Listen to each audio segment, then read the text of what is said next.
Today, we're diving deep into a really wild story. How a piece of software that millions of us trust, Notepad++, was targeted in this super sophisticated cyber attack that went on for 6 whole months. And trust me, this isn't just a story about code. It's really about trust and about this high-stakes digital cat-and-mouse game that was happening completely in the shadows.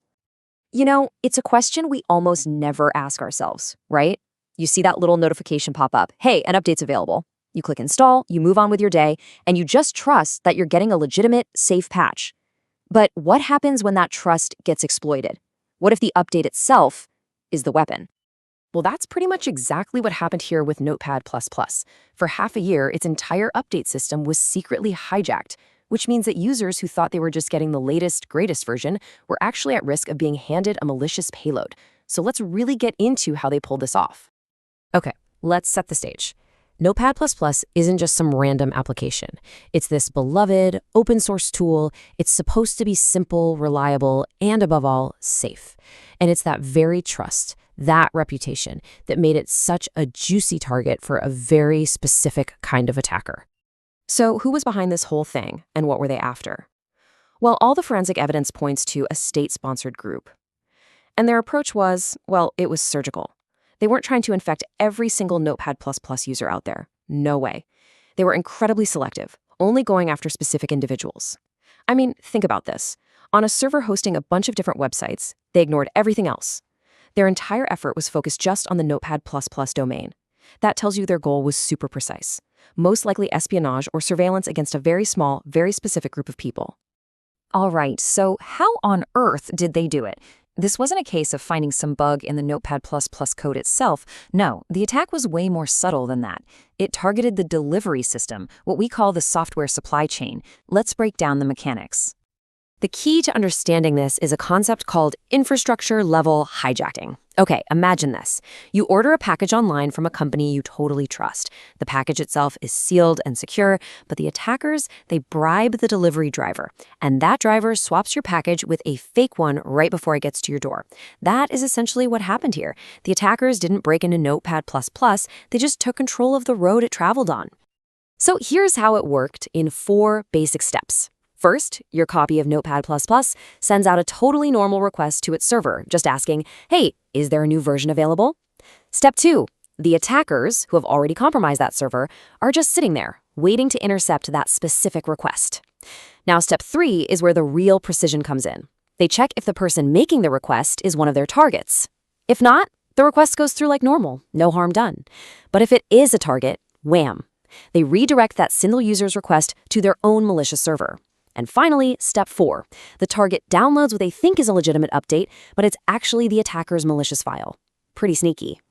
So you might be wondering, how could a malicious file even get installed? Well, the weak link was a little component in older versions of the updater. It had this one critical flaw. While it might check for a digital signature, which is kind of like a digital seal of authenticity, it didn't strictly enforce that check. It was like a bouncer at a club who just glances at an ID but doesn't actually check if it's real. And that little bit of leniency was all the attacker needed to slip their fake file right past the gate. And this wasn't some quick smash-and-grab job. These attackers were patient, they were persistent, and they operated in the shadows for about 6 months. This timeline really shows this fascinating back and forth, this chess match between the attackers and the hosting provider. Now look at this timeline. In June, they get in. But then in September, the hosting provider does some routine maintenance and accidentally kicks the attackers right off the server. You'd think that's the end of it, right? Nope. Because they had stolen credentials, which meant they could keep redirecting traffic even without direct access to the server. I mean, these guys were resourceful. The active campaign seems to have stopped around November 10th, but it wasn't until December 2nd that the hosting provider finally rotated all the credentials and locked them out for good. And just a week after that, Notepad++ released a hardened version to fix the vulnerability. Which brings us to the response. Discovering a breach like this is one thing, but fixing it effectively is a whole other ballgame. The Notepad++ developers moved fast, not just to patch the immediate problem, but to fundamentally strengthen the entire update process against these kinds of attacks in the future. And the solution was all about making the validation process strict. Before, it was weak. Now, in version 8.8.9 and later, the updater requires not just a valid digital signature, but also a matching security certificate. And here is the absolute key difference. If either one of those checks fails, for any reason, the update process is immediately and automatically aborted. Done. The door has been slammed shut on the specific attack method. But they're not even stopping there. The next layer of defense they're adding is something called XML DigSig. And this is really, really clever. It goes a step beyond just securing the installer file. It actually cryptographically signs the update instructions themselves. This means that even if an attacker could somehow get in the middle of the communication, they couldn't mess with a download link because the signature wouldn't match and the update would just fail. It's like sealing the instruction letter inside a tamper-proof envelope.